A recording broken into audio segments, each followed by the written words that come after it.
Hello. Hey, Doug. To those who are just joining, we would love to hear where you're from. You'll see in the bottom of your screen, there's the chat function. Why not tell us where you're from, Bud? Before you do that, hold on.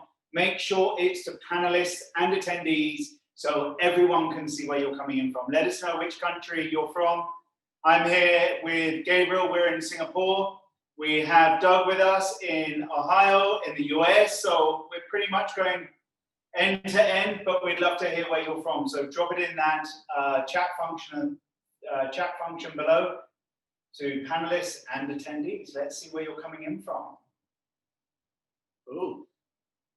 I guess in the past webinars, we have people all over the different parts of Southeast Asia or across Asia. Sometimes we even have people participating from Middle East as well. So I guess today will be great to see where you guys are coming from. And usually we see a lot of familiar faces who has always been following us throughout this whole series of webinars we have been holding on a monthly basis.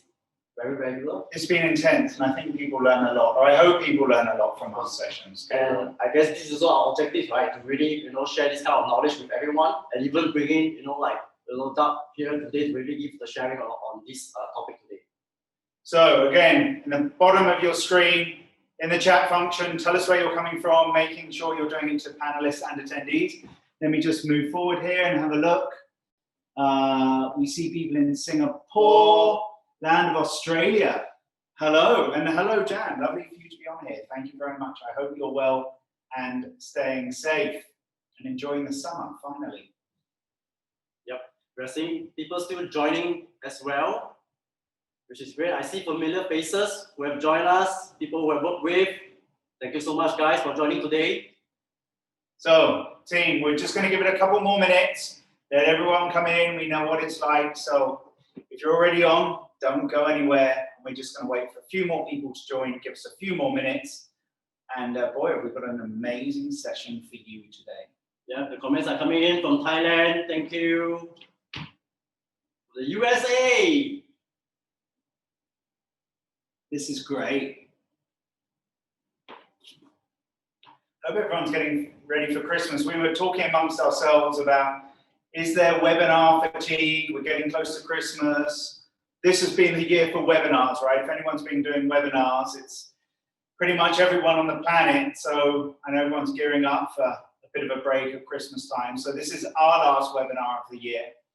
And what better topic to end on than virtual assistants and chatbots? It's an amazing subject. Exactly. I guess a lot of people are shopping for Christmas gift as well. It's the gifting season. I guess you guys will actually have a lot of experience with the brands that you are engaging with today as well in the next few weeks going forward. This will be something that definitely you can resonate with, very closely. Yeah, it's going to be a good one. A lot going on. Couple more minutes, guys, and then I promise we're going to get into it. I'm just going to leave for 1 second. This sounds really embarrassing. It's really hot in the room. I'm going to go and turn on the aircon. 1 sec. Wow, ready for Charles to actually turn on the aircon, right? If you want to have a bit of those end of the year season cold weather. We need it. All right, let's get cranking. Can everyone hear us okay? I hope everyone can hear us. All good? Perfect. Yeah. All right, everybody, it's a great honor to have Doug with us. Doug is based in Ohio, in the US.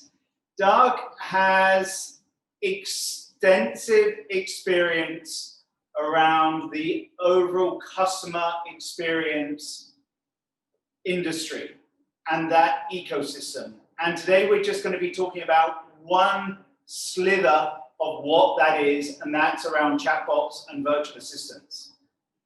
Really honored to have you here today, Doug. Thank you very, very much. It's 9 p.m. where you are. So I really, really appreciate that. And it looks a little bit chilly based on what you're wearing. It is. Glad to be here, though. I appreciate it. Thanks, Doug. And to everyone on this call, everyone, I challenge you to test Doug's knowledge. Doug, I didn't tell you I was going to do this, but there's going to be a few surprises. in the chatbot, in the Q&A or in the chat function, again, to panelists and to attendees, ask Doug a question, because I can almost guarantee if anyone knows the answer, Doug knows the answer. So Doug, not setting you up, just want to leverage you while we've got you. And of course, Gabriel.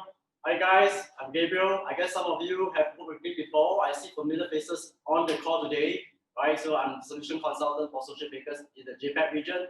Very happy today to be on this topic together with the expert Doug and then sharing this whole new customer experience with you guys. And myself, if you don't know me, my name is Charles Tidswell, VP of Asia Pacific for Social Bakers based here in Singapore. We spoke about a little bit of fatigue, of webinar fatigue, and I promise you, this is going to be the best way to go out. There is so much information, so much insight, and we are so excited. So we're going to get straight into it. So we're going to talk about the role of virtual assistants. The title was also around chatbots. The two are often confused. Sometimes the word chatbots, there's a little bit of resistance. Virtual assistant sounds a little bit more friendly and a little bit more familiar. So we're going to go through some of these, we're going to kill off some of these myths, and we're going to get real, and we're going to go really show you how leveraging these types of solutions with integrated AI can help consumers and brands offer a much better consumer experience. I've said this a few times before, but I'm going to say it one more time. Panelists, attendees, drop them in the chat. Let's test Doug. Let's see if we can unravel that woolly jumper, and let's get into this. Now, there's a big slide here, and there's a lot to unpack. As we go through this presentation, we're all consumers, and I want you to think about, if I'm a consumer, how am I interacting with brands? And that interaction I am having with brands, is it a positive interaction? And is that positive interaction one that my brand is also having with our consumers? I'll be brutally honest. I often look at how Social Bakers, we engage with our brands across the multiple platforms. Hey, we've dropped the ball a few times, I'll be brutally honest. But I don't think we're the only one. Brands are not truly leveraging all these now multiple touch points across multiple different engagement areas to truly understand the brand experience, or more importantly, the consumer experience.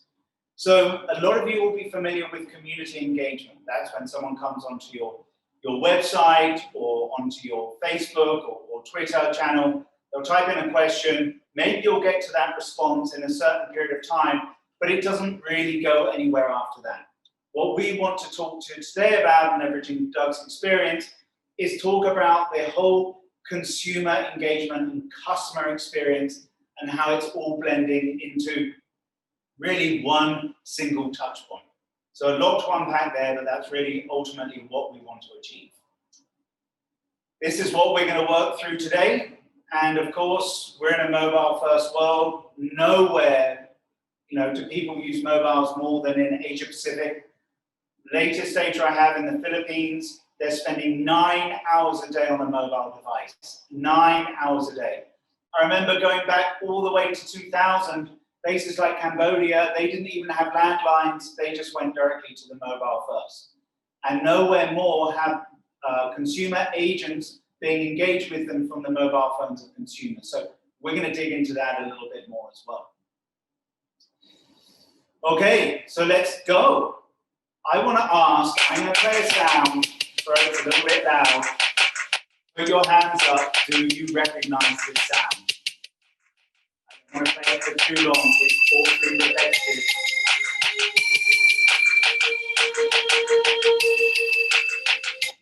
Okay, that, just if you didn't know, that sound was made famous by Cisco Systems, I believe, as a hold music on multiple customer experience platforms. So if you called your telco, your bank, or anyone, you would more often than not, you would hear that music. And trust me, I listened to that music for hours and hours and hours. And it actually reminds me of the first edition of the Top Gun movie, if any of you remember that, but I'm going back a little bit old school. I cannot think of a more haunting and annoying sound than that hold music. I want to do a quick poll. We're going to flash this up on the screen now. How long are you willing to go on hold for a call before you become mildly frustrated? Less than 5 minutes and you're, oh, I've had enough, hang up. Are you a little bit more patient? 5 to 15 minutes, hey, it's okay. They're probably doing a lot on the back end trying to figure out my query. Or, hey, more than 15 minutes, wow, you're one of the patient ones, but maybe you're multitasking in the background. Or you no longer call contact centers and you much prefer to do it through other communication channels. Let us know in the poll in front of you. Press one of the 4 options and leave it there for 5, 4, 3, 2, 1. No hold music. Let's have a look at those responses. That's right. I guess everyone can relate to this, right? Probably we will have done this before many times and hear this kind of ringtone many times before. Here we go with the results. Have a quick look at it. Less than 5 minutes, the majority of people. You know what? I don't think that's too unusual. I've got a recent experience where my wife lost her SIM card and she was on the customer service for 4 or 5 hours over the period of 3 days with the support team, and it was a very painful experience where she said she would have much preferred to have integrated with a chat feature. So now we know that you are not in a unique cohort. 55% of people say that engaging with brands through messaging applications makes them more personally connected. And 58% of people, they are more confident in messaging rather than calling. And I fall into that 55%, 58%. Similar, Gabriel? Exactly, definitely. And we have examples as well, my own personal experience to talk about that as well. Doug, similar? He's nodding away. So with that 55% and that 58%, is messaging becoming the default channel for brands to engage with consumers and consumers engage with brands? We believe so. We know so, and there's significant evidence to prove that. But the challenge for brands is how do they implement this so the messaging and virtual assistants don't become a separate channel to all their other CRM activities, but how it becomes an integrated solution delivering the consumer and brand experience that we as consumers want to experience. Many of you may be familiar with this. In the bottom, we have the sales cycle. So that's the brand selling. At the top, you have the consumer in the buying cycle. And then that's siloed into 3 different areas, whether you're the consumer or whether you're the brand. Now, you can see there, all the text within those bubbles, there are numerous, and by no means is this definitive, there are numerous touch points in which consumers engage with the brand. Chat solutions, in-store, invoicing, customer service representatives, the person that actually delivers that parcel. That even as myopic as the receipt that you receive. I was in a supermarket the other day here in Singapore, and when I clicked receipt, asked for a receipt, it pumped out 5 or 6 different pieces of paper. For me, that's not a pleasant consumer experience. So it's even the most myopic components which contribute to a positive consumer experience. And that's what we want to talk about today, how the customer experience stretches across every single touch point. Marketing, sales, customer care, that's from the brand side. From the consumer side, it's about the pre-purchase experience, purchase to post-purchase. And we have to, as brands, deliver a seamless customer experience across all these different areas. We make it sound easy. It's not easy, and that's why we have specialists like Doug and Gabriel to help us through this. One last slide, and then I'm going to hand over to Gabriel. As brands, we believe we are offering the ultimate customer experience. Consumers, I'm afraid, they don't quite agree with you. They believe there is a huge chasm between what brands think and what they think. Come back to what I said at the beginning of the presentation. Be a consumer of your brand. Be a consumer of your brand and go through all the different touch points. Are those positive touch points? Should they have known something about me that they didn't know that would have accelerated the customer experience process? Could they have told me something proactively rather than reactively? Could they have offered different channels for me to engage with based on my persona that they didn't, and they forced me into one particular channel? That's an experience which Gabriel is going to tell you about now. Gabriel, over to you. Cool, thank you. So again, going back to Charles' point, right? We are talking about the experience gap between what the brands think they are delivering as well as what consumers are actually expecting. How does this happen? Maybe with the slide here, right, we can illustrate a very simple example. There's no one-size-fits-all kind of journey for every consumer, right?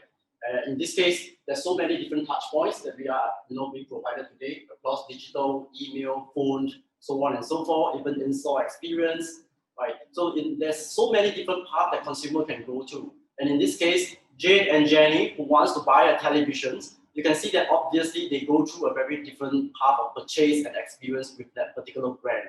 Right? One, which is very traditional, who enjoys speaking to people physically, who enjoys really touching and have a look and feel of the product itself, which is Jade, right? So he will actually go in store and actually try to experience the product before he purchase in store as well. And once he actually got the product, right, he will actually prefer to call in post-purchase if he wants to actually get some support on the product itself. But if you look at Jenny, totally different. Very technical savvy, very digital savvy. Right? She prefers to actually look on the web to look up for information about the product she's interested. Then she look for reviews, which a lot of users and consumers today does so. And therefore she go into the e-commerce platform when she's ready to buy and buy from the website itself. And thereafter, post-purchase, she actually prefer to use online chat or live chat to actually interact with the brand in regards to her problem she faced after post-purchase. So again, there's no way that brands is going to actually address this if they try to force or enforce a particular route that they want every consumer to actually go through. And nothing beats narrating a real life experience that I just recently had, just during the last Black Friday 2 weeks ago. Likewise, it's Black Friday. Every one of you who might be shopping, I am shopping as well. So I went online. I love sneakers, as everyone knows me who are close to me knew that.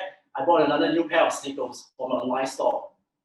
Yes, I'm wearing it today. And interesting enough, the whole purchasing journey was perfect, was great. I had great experience. I got the products 2 days after I actually ordered online.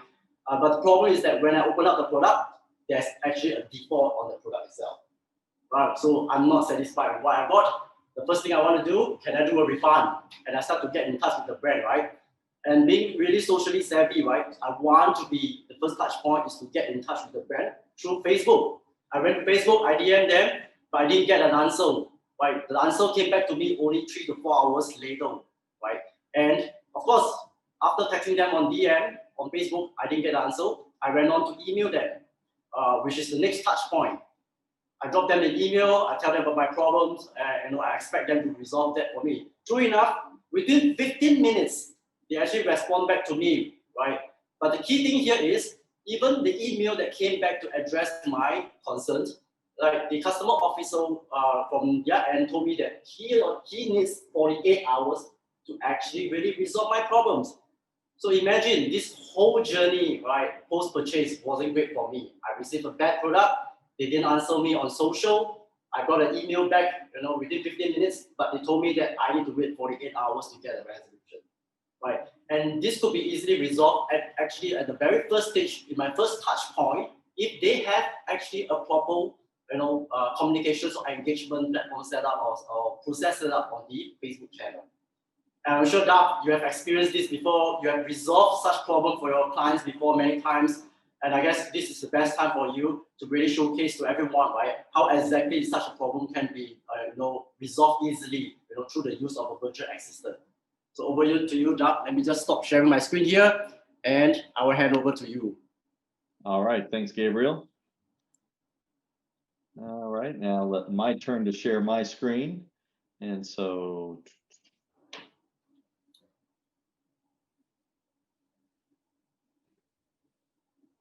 All right.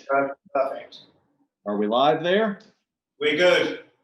Okay. And so I promised Charles that I would spend the next hour talking about every single box that we have on here. Is that what you needed, Charles? No. Oh, no. Okay. All right. Well, good then. I guess I'll summarize. So when we think about a virtual assistant, and I think Charles said it's sort of really important to think about sort of what you call things matter, whether it's a virtual assistant, whether it's a chat bot, whether it's just really supporting anyone over a digital channel. That's what we're talking about. We think it's really important because you're trying to establish one relationship with your customer, no matter where they are, that you have one platform that can do it all. And to me, there are really three things that are important in that. And the first one is being where your customer needs you. And typically, especially when people think chatbots, they're thinking about social, they're thinking about messenger platforms, but it really is any digital channel, including things like voice and IVR, but it's anywhere where your customer needs you. And again, we talk about channels a lot, and when people say things like omni-channel, usually that's what they're talking about. But I want to broaden that a little bit and want to say what it's about is you're developing one relationship with your customer, no matter what channel of communication they have, but also no matter what channel they interact with you on and purchase your product. One of the things that's been changing over the years, we work with a lot of large direct-to-consumer brands, and generally speaking, they don't know much about us as individuals. They sell the product to distributors, to retailers, and then that's who sells the product to you. So when you pick up the phone and call them, they're not really going to know that much about you. That's been the traditional history of consumer brands. Well, with the advent of e-commerce, almost every brand I know of has some form of direct-to-consumer initiative where they're trying to not necessarily cut out the middleman, but have that direct relationship with you. And when I'm talking to those brands, what I say is, if I bought your product at a store, a retailer, and then I call you, I don't expect you to know much about me. That's okay. You're going to ask me a bunch of questions. I'm going to tell you the product I purchased, when, where, and how I did it, and then hopefully you're going to be able to help me. But if I bought the product from you and I reach out to you in any of these channels, I'm going to want you to know about me. And that's really important. So being able to, across any of these channels, develop that relationship. The other thing is the channel that I use to purchase that product is likely the channel I want to use to talk to you. Domino's is one of our customers here in North America. And of course, they're well known. They're almost considered a technology company that sells pizza.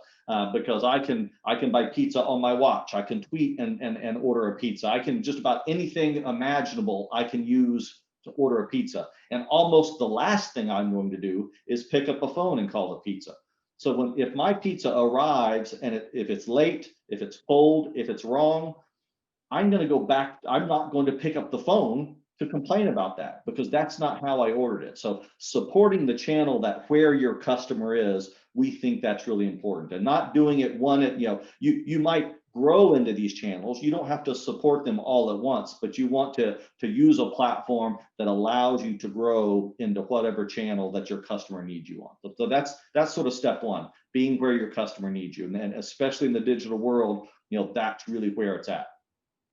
The next thing is, again, being able to establish that relationship with them as being accurate and aware. The first part of that is technology based. It's the sexy part of a chatbot, at least to me. The AI, the natural language processing, all of the new technologies that over the last few years have really matured to the point where we can use it in the business world to understand what's the question that someone's asking without doing a lot of hardcore, programming or configuration or language science. Just let me understand the question that's being asked so that I can answer it. And so using technology for that. But then the second piece, and this is sort of back to the retailer's example, is understanding the context. And now that you have perhaps a direct to consumer relationship, maybe they're logged into your website, maybe they've already registered their Facebook profile with you so they can get ads or things like that. So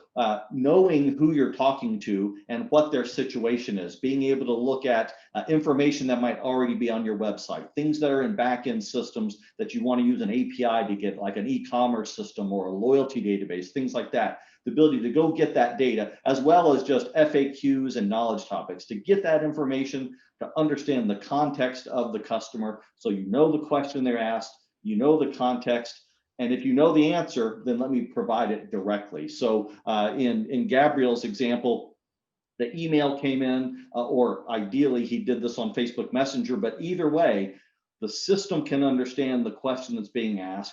The system can determine whether or not it has enough information to answer the question. If it doesn't, it might ask a clarifying question, gather a little bit more information until it either can answer the question or it decides, you know what, I've done all I can do. I need to get you to someone that can help. And so that's the third piece, is don't leave them stranded. If you try self-service, if you give your customers that capability, you can't stop there. Because if you give them that self-service experience and it doesn't work, and then you make them pick up a phone and call, and when they talk, after they've been on hold for 5+ minutes and talk to an agent, if that agent makes them repeat everything that they've tried online, that's not going to be a very satisfied customer. So that's a really key point here, is you've got to connect that digital service and self-service, to the agent. Make sure you pass all of the context that was available and use it to get it to the right person. I did a test not too long ago, similar to what Gabriel did. And I sent a tweet to a well-known retailer asking, I bought a jumper, it was the wrong size, not this one. And I wanted to ask, I didn't want to return it, I just wanted to exchange the size. So I sent a tweet. About a day or so went past, and I got a reply that said, if you could give us this information, who you are, what your order number is, and what country you purchased it in, then we'll get it to the right person, and then they'll be able to help you. So I waited for a day just for them to ask me more questions. And then I waited, and I actually still haven't heard from them, then actually get it routed. So even if you can't help me, collect the right information so that you can get me to the right person, so that then they can help me. So that's really those three things that we want to talk about, is being where your customer needs you, being accurate and aware, and then don't leave them stranded. Really connect that self-service experience to the agent-assisted service experience, so that they don't feel that gap in service when they're going from one to the other. All right. So let's take a look at it in action. We've got a fictitious company here that I want to talk about, Omega Market. Here in the States, we have some of the top grocery stores, Kroger's, Publix, Food Lion, Harris Teeter, Wegmans, some of the best brands in our country from a service perspective. And so our demo environment sort of mimics some of the things that we do or want to be able to do with them. So it's a supermarket. And I'm going to start out in Facebook, just a really quick example here. Oops, and my family's doing chat here. But the idea is, let's say I'm on Facebook, I'm on Twitter, something like that. If I go and just post something on your page, that's me interacting, that's me being social. Yes, maybe I expect you to reply or respond from a service perspective, but I've got a certain expectation there. But when I click send message, much to Gabriel's chagrin, I think that's not a social post. I think that's me reaching out to the brand. That's more like a channel to most consumers. So when I hit send message, instead of having sort of the dead air that Gabriel experienced, what I want to have is something where I get a greeting. It sets the expectations. Maybe it provides some options as to the things that I normally want to have. And maybe Gabriel could have helped himself here, finding the nearest location, what's the order status, things like that. So making sure that that's available. But honestly, even if all you do is provide a good greeting, you're taking a step in the right direction. But go beyond that, provide the greeting, provide some things that they might typically want to do. And then maybe, I might just, ask a question. This is a grocery store, a supermarket that also sells dog food. That actually does happen. We've got a few of those customers. And so I want to ask something like, does your dog food have gluten? Well, it's not my dog food. Let's see if it might not know the difference. It does. It knows that God and dog might be similar, and in my world, they're pretty close. The idea here is, well, it really depends on what type of dog food you're asking about. We've got two amazing brands, and our marketing department did a great job of naming them Series A and Series B. So I need to know which series you're interested in before I can answer that. So, okay, I want to know about Series A. Okay, now I can give you the answer. I understand what you're talking about.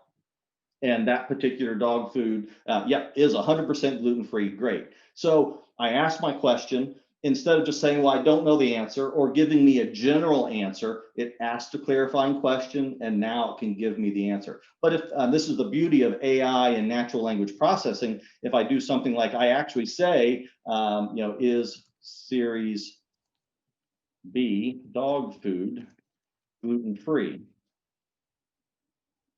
Well, now it knows what I'm talking about. It doesn't need to ask a clarifying question, and it can just give me the answer directly.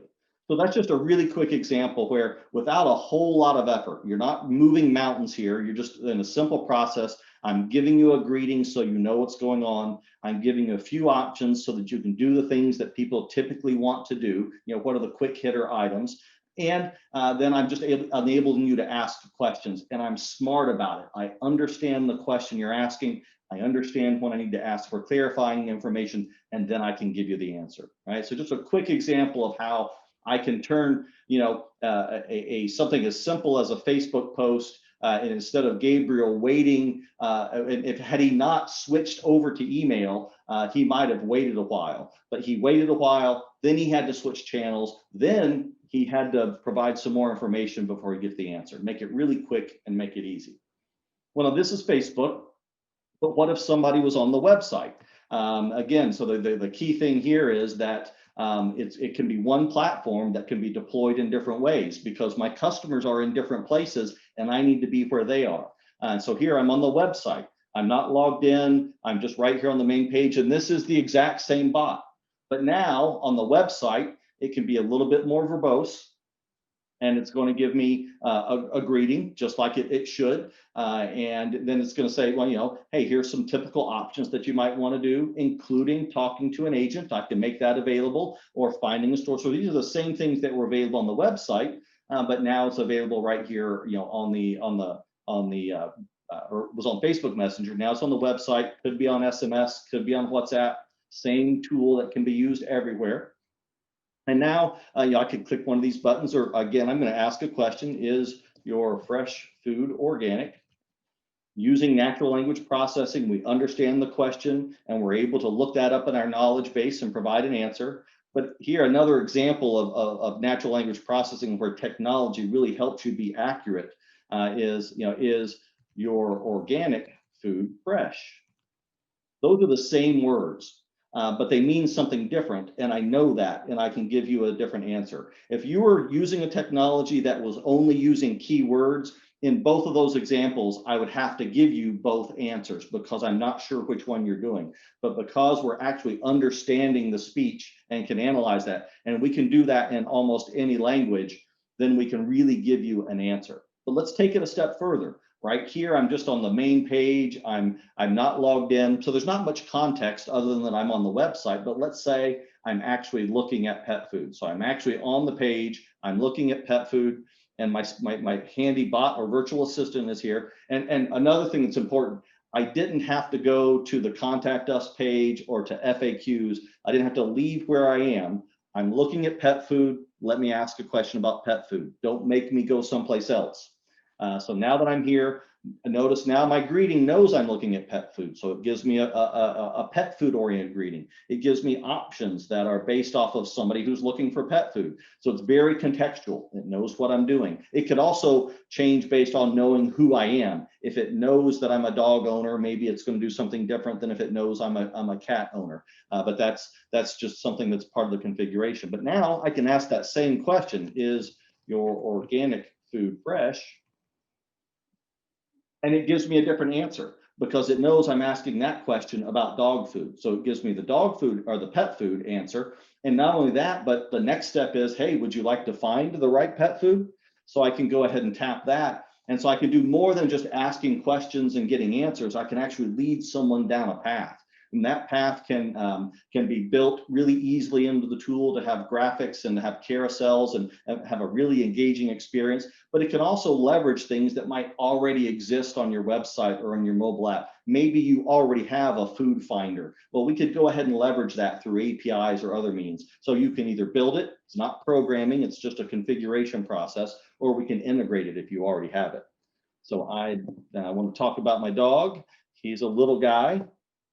And again, if I was already a registered pet owner, you might already know this, but he does have a sensitive diet.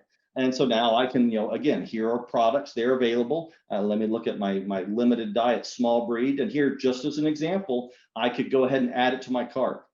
Maybe I'm a retailer who sells online and I have local stores, or I sell it locally. So I can sell it to you online, or I can tell you where the closest store is to buy it. That might be interesting. Or I just want to look at the details. Whatever you think is important to your customer journey, you can build this in. And the nice thing about this is, so I'm on the website. Well, it's not that great to add, to buy right from the web, from the bot, because I'm right here on the website, I can buy. But what if I was on Facebook? What if I was on Twitter DM? What if I was on SMS? Don't make me, let's say you're advertising to someone on Facebook. And from that advertisement, they want to know more information. So they send you a message. And now I want to buy the product. Don't make them leave Facebook to go to your website to then buy the product, because they might not do it. So go ahead and build that into your virtual assistant so you can let them buy products from anywhere. Here, I'm just going to go ahead and go back to my website. So I'm looking at the details. I go ahead and add it to my cart. But before I buy dog food online, I want to know if my dog doesn't like it, can I return it? So I'm going to ask my virtual assistant here. Again, I don't have to leave my shopping cart. I don't have to go anyplace else. I can do it right from here. And guess what? It knows I'm about to buy something. And it knows when people are about to buy something, they want to know the return policy. They want to know about delivery options, and they might want to know about payment help. So it goes ahead and blends that in for me. So I'm going to ask about the return policy. It gives me the answer, and it's the answer that's specific to the pet food. And now this is where we can start connecting the dots. In this example, I was able to answer the question, and I don't necessarily think I need help as a consumer, but just like if I'm in the store and I'm looking at product, someone might stroll up to me and say, hey, would you like some help? And this isn't one of those annoying pop-ups that comes at you every 30 seconds that says, hey, do you want to talk to someone? Hey, do you want to talk to someone? I already engaged and I'm asking for help. And I first got help from the virtual assistant, but it's really nice how seamlessly now it asks for, hey, would you like a person to join the conversation? And it's not a separate conversation. It's not sending me anywhere else. I can just say, yes, I would like to talk to someone. And then here, typically before I talk to someone, I want to know things about what's going on. Well, I already know you're wanting to buy a product. I already know you're looking for return policy. So I don't need to ask those things, but I don't know who you are. So let me go ahead and ask for your email address.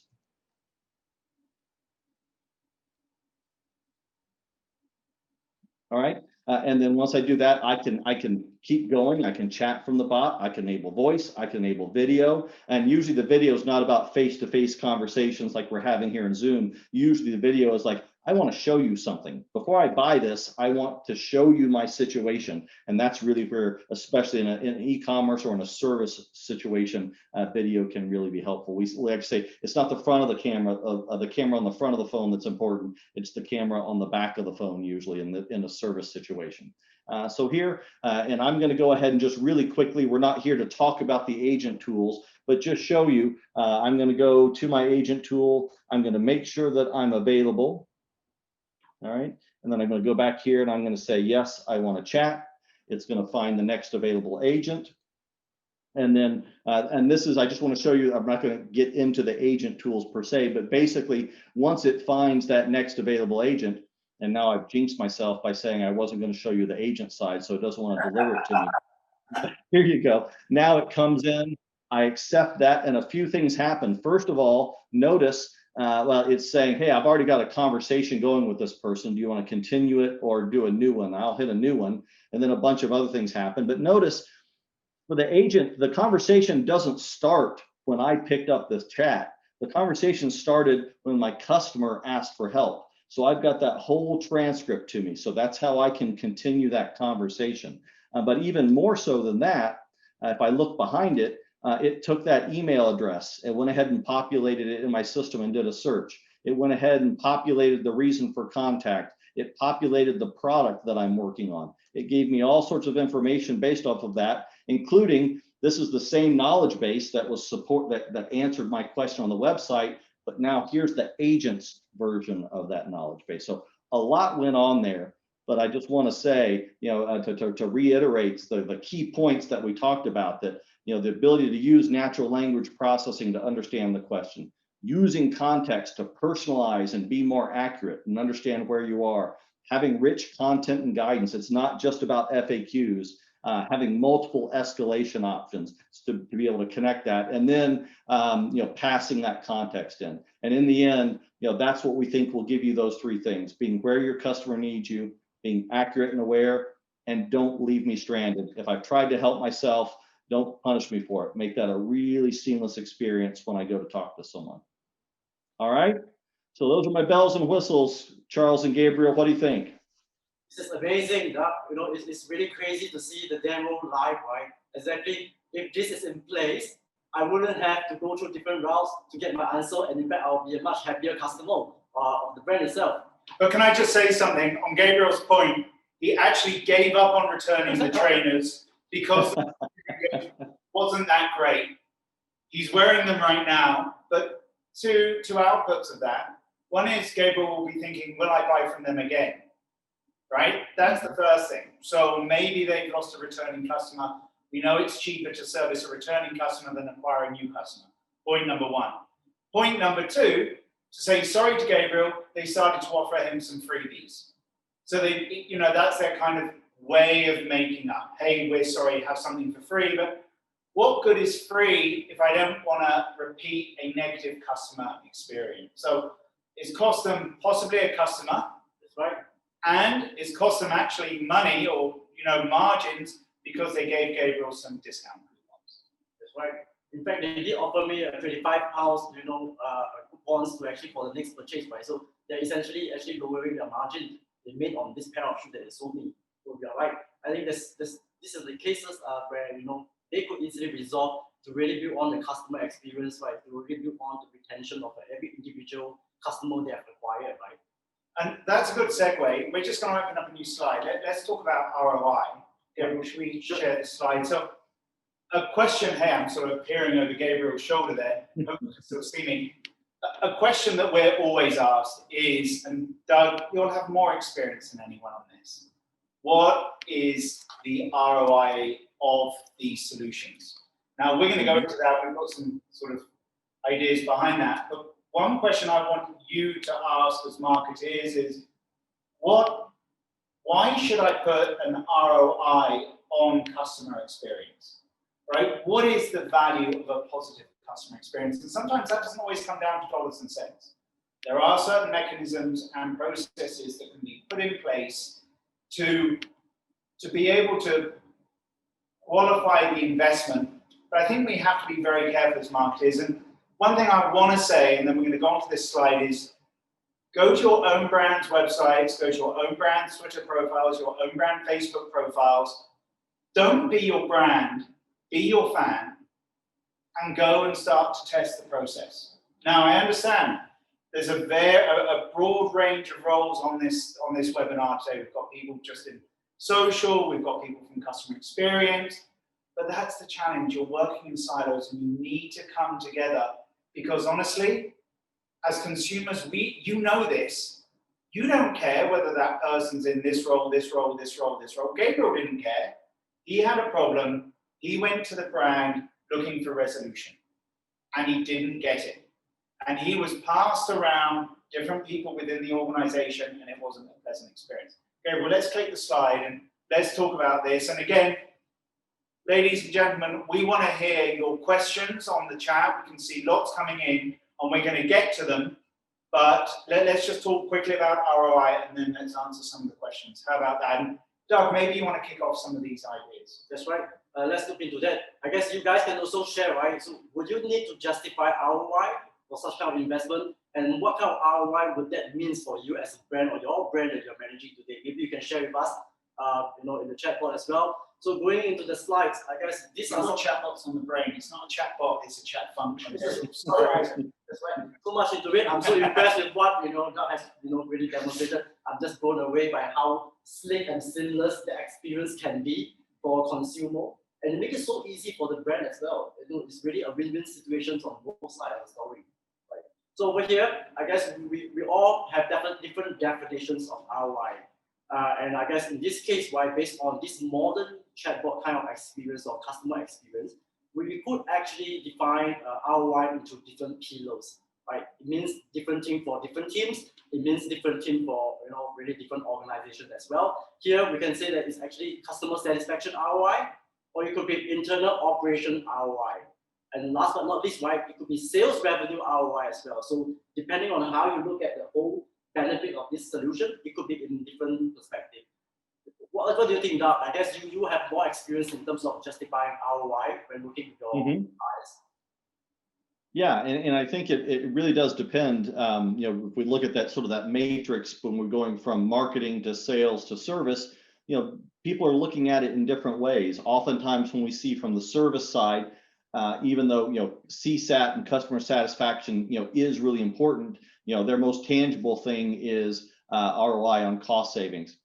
And usually not usually, but often what happens is they're being asked to support more channels.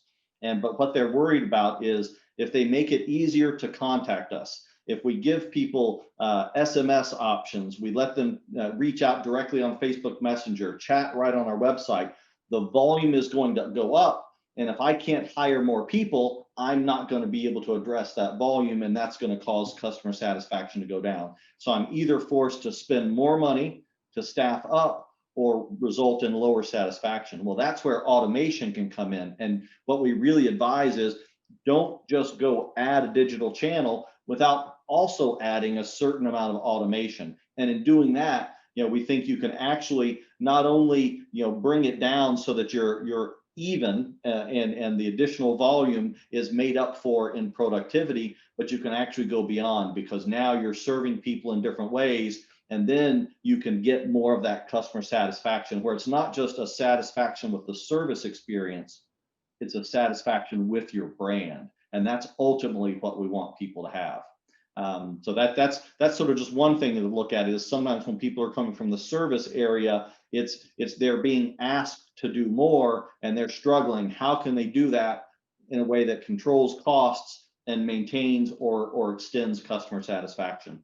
Yep. I guess, yeah, that's right? In terms of really driving internal operation efficiency as well, which we touched on a little bit there. But I really want to touch on that point here on the first point for customer satisfaction, which is in terms of time, right? You can see that based on survey, I think it's 66% of the customers say that they value their time the most important thing, which is true. To me, it's about time. That's why I didn't spend time waiting on the social channel. I went straight to the email the brand itself. So I didn't want to waste time. And similar to the point Charles made earlier on, right? I didn't want to call in and be on hold for 15 minutes, 30 minutes without getting my problem resolved. So do you think this is one of the key areas that most of your clients come to you, they really want to resolve this in order to provide the best possible customer satisfaction? Yeah, and I think one of the points that we made earlier, I think Charles was talking about it, and you made it when you were talking about the customer journeys, that customer satisfaction is about meeting the customer's expectation. And that's not monolithic. You've got different types of customers that expect different things. I was working with a brand who, their hallmark was customer care. And so they didn't want automation. They didn't want self-service. They didn't want any of that, because they wanted their customers to always be able to reach out on the phone and call them and talk to a person, because to the brand, that's what white glove customer service was. Well, unfortunately, to many shoppers, that's actually the last thing they want to do, is pick up a phone and call you. So while they thought they were providing an experience that should drive up customer satisfaction, and even though hold times might have been low and you could get to a person always, but the fact that they made you call, that drop customer satisfaction for a certain market of their customers. So that's where having being able to have different approaches to serving customers is really one of the things that you can use to help improve your overall customer satisfaction. Got it. Let's look at some of the questions maybe the audience have, right, in terms of what we have shared so far, and then really to tap into your expertise again to really answer some of these questions. Charles? Yeah, so please get the questions running in the Q&A. I just want to put up on Jan, she says, what is hold? Wow, I wish more marketeers were asking that question. What is hold or why hold? I mentioned my wife spent 4 or 5 hours on hold a couple of weeks ago with a leading regional telco, and it was a very, very painful experience. And I've got to say, she took it out on me, and I didn't like that at all. We have Herbert, he says, is an NLP chatbot better than a well thought out guided chat? Herbert, from that I'm guessing you're talking about, NLP versus using a human. Well, maybe we're addressing some of that on here, right? Maybe it's about speed, maybe it's about the automation and the response and about scale and being able to justify that ROI. We know that virtual assistants and bots can handle hundreds of conversations real time, whereas a human can't, right, Doug? Mm-hmm. Yeah, and I also, okay, and I see Herbert doing a clarification there, and yeah, I thought that's where you're going with it. The idea is, so in the demo, there was a little bit of both, and I will say, one is, do you want an open-ended chatbot that's more like a person, where all I can do is ask questions and get answers, or do I want sort of the way I had buttons where select the topic and then you pick a topic and then you pick a subtopic and you're sort of browsing through a guided menuing system, if you will, to get to your answer. And what I would say is I think the best experience, most likely, but it's different for different people, is a combination. Allow me to ask a question if I want and skip through the chain, but go ahead and provide what are the most common things depending on my context. That way, I get quick and efficient answers either by clicking or touching the button or typing the question. And so combining those two, I think, is important. And another quick benefit that we didn't talk about much that is really important with the technology. It's not just using AI to understand the question that's being asked, but using machine learning to say, what are the questions people are asking where I don't have an answer? And so if you've got a nice guided chat, that's great for all of the things that you've thought about, but you also need to say, well, what are the things that you haven't thought about? And let them ask those questions and then use technology to say, you know what? We're getting a lot of questions about topic X. At the very least, let's go ahead and add that to our knowledge base so that we can answer that question. But maybe it's a gap in our product. They're asking about something that we don't actually offer, and maybe we should.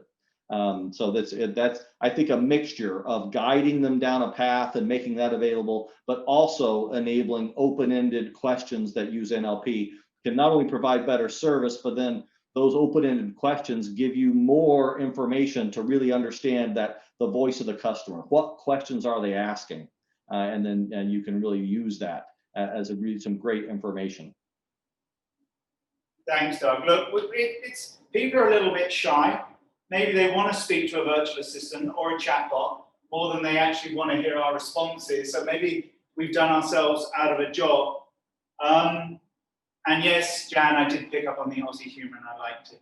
We've got one question here. On average, how long does it take to roll out a chatbot or virtual assistant across multiple touch points, i.e. website, third-party marketplace, WhatsApp, etc. Doug, what are some of the implementation timelines? And when you're speaking to a customer for the first time, and let's say they have nothing, okay? You know they need something, but they have nothing.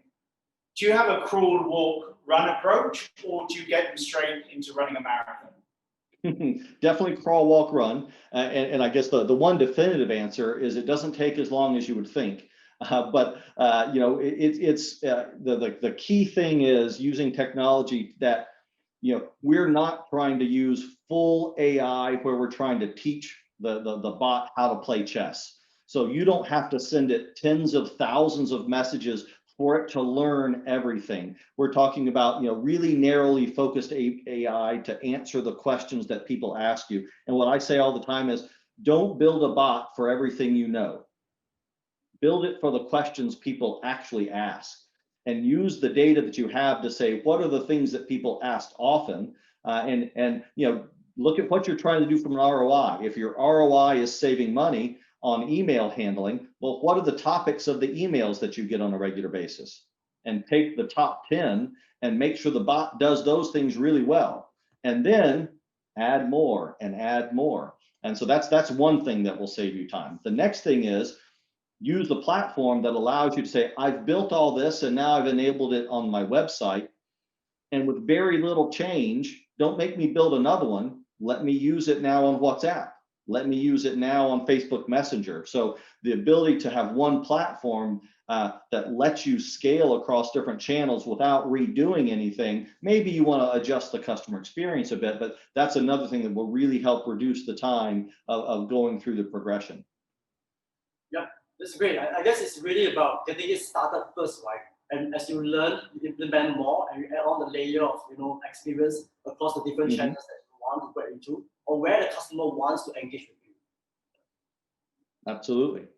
We got one more question in the essence of time. Like it, Max, should a bot have a different tone personality based on the channel? So what Max is saying there is, if I've got a bot on Facebook, should it communicate differently for that same brand than it would on the website or on WhatsApp? Good question. Mm-hmm. And I would say there's no should there, but you certainly want you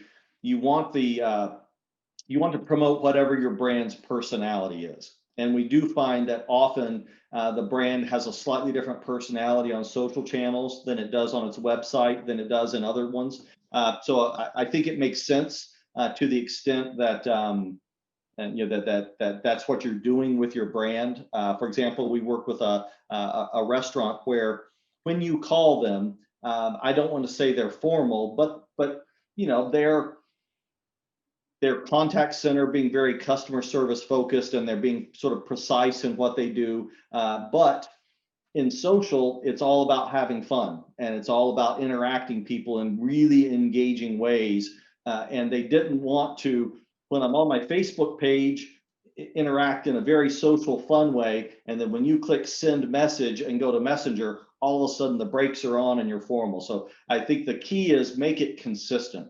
So whatever brand experience you're probably already cultivating in that channel, you probably want the virtual assistant or the bot to continue with that voice. Nice. Thanks, Doug, very much. In the essence of time, I think we should wrap it up. I want to say a big thank you to everybody joining the call. I hope with your friends and your family, you have an amazing festive season.